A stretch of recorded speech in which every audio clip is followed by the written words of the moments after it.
খুলনা নগরীতে বাড়ছে সন্ত্রাসের রাজত্ব।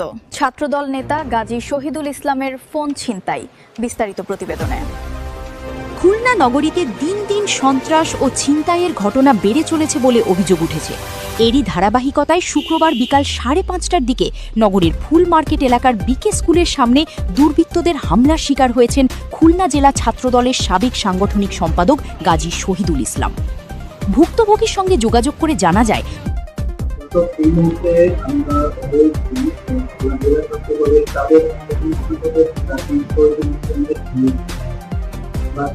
তো আপনার সাথে যে বিকালে যে ঘটনাটা ঘটলো সেটা সম্পর্কে আমাদের একটু বিস্তারিত বলবেন, কিভাবে ঘটনাটা ঘটলো এবং কে বা কারা ছিল, তারা তাদের পরিচয় কি,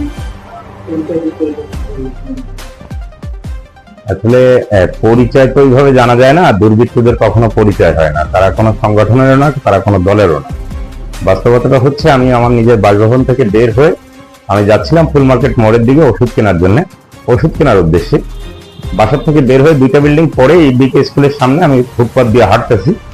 পিছন থেকে 6টা থেকে 7টা মোটরসাইকেল দুর্বৃত্তরা, হেলমেট পরা সবাই, এসে আমাকে ঘিরে ফেলে আমার হাতের থেকে আকস্মিকভাবে মোবাইলটা কেড়ে নিয়ে যায়। তখন আমি প্রতিরোধ করার চেষ্টা করি।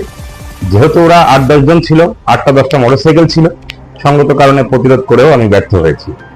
বাস্তবতাটা হচ্ছে যে আমরা যারা ছাত্র রাজনীতি করেছি, বিগত দিনে আন্দোলন সংগ্রাম করেছি, আইন শৃঙ্খলার অবনতি নিয়েও বহুবার এখানে পুলিশ কমিশনারের ওখানে বসেছি। পুলিশ কমিশনার, বিগত যে পুলিশ কমিশনার ছিলেন তার সাথেও আমরা এটা নিয়ে আলাপ আলোচনা করেছি, কিন্তু বাস্তবিক অর্থে নগরীর আইন শৃঙ্খলার কোনো উন্নতি হয়। যেখানে আমরা সরাসরি সাধারণ মানুষও যেমন হয়রানির শিকার হচ্ছি, কি পেশাজীবী কি সাধারণ নাগরিক, সবাই আমরা একইভাবে আইন শৃঙ্খলা অবনতির কারণে হয়রানির শিকার হচ্ছি।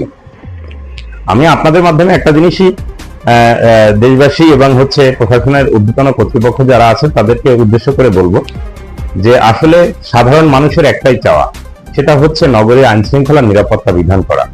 এটা আপনাদের দায়িত্ব, নাগরিক দায়িত্ব, রাষ্ট্রের দায়িত্ব। আমরা যারা সাধারণ নাগরিক আছি, আমাদের সবারই একটাই চাওয়া, সেটা হচ্ছে কিভাবে নগরীর আইন শৃঙ্খলা নিরাপত্তা নিশ্চিত করা যায়। তো সেই জায়গাটায় প্রশাসন কেন উদাসীনতা দেখাচ্ছে, এটা ঠিক আমার বোধগম্য হচ্ছে না। তো আজকে আমি ক্ষতিগ্রস্ত হয়েছি, কালকে যে প্রশাসনিক ঊর্ধ্বতন কর্মকর্তারা নিজেরাও সিভিলে থাকলে ক্ষতিগ্রস্ত হবে না, এর সিউরিটি কি আছে? তো এখানে যেমন জানমালের নিরাপত্তা নেই, জনগণের নিরাপত্তা নেই, নাগরিক নিরাপত্তাও নেই। তাই আমি আপনাদের মাধ্যমে একটা কথাই বলবো, সেটা হচ্ছে জনগণের স্বস্তি ফিরান, নাগরিক নিরাপত্তা নিশ্চিত করুন। এটাই হবে আপনাদের নাগরিক দায়িত্বের মধ্যে এবং নাগরিক সেবার মধ্যে একটা অন্যতম কারণ। ঘটনার সময় তিনি নিজ বাসার সামনে অবস্থান করছিলেন। এ সময় 5 থেকে 6টি মোটরসাইকেলে করে একদল কিশোর গ্যাং সদস্য সেখানে এসে তাকে ঘিরে ফেলে। পরে তার হাতে থাকা মোবাইল ফোন ছিনিয়ে নিয়ে দ্রুত ঘটনাস্থল ত্যাগ করে তারা। ঘটনার পর এলাকায় আতঙ্ক ও উত্তেজনা ছড়িয়ে পড়ে। স্থানীয়রা অভিযোগ করেন, নগরীতে কিশোর গ্যাং ও ছিনতাইকারীদের দৌরাত্ম্য দিন দিন বৃদ্ধি পাচ্ছে, যার ফলে সাধারণ মানুষ নিরাপত্তাহীনতায় ভুগছেন। এই ঘটনায় দ্রুত জড়িতদের শনাক্ত ও গ্রেপ্তারের দাবি জানিয়েছেন এলাকাবাসী ও রাজনৈতিক নেতাকর্মীরা। পাশাপাশি নগরীতে আইন শৃঙ্খলা পরিস্থিতির উন্নয়নে প্রশাসনের কার্যকর পদক্ষেপ কামনা করেছেন তারা। এ বিষয়ে আইন শৃঙ্খলা বাহিনীর পক্ষ থেকে জানানো হয়েছে, অভিযোগের ভিত্তিতে বিষয়টি তদন্ত করে প্রয়োজনীয় ব্যবস্থা গ্রহণ করা হবে।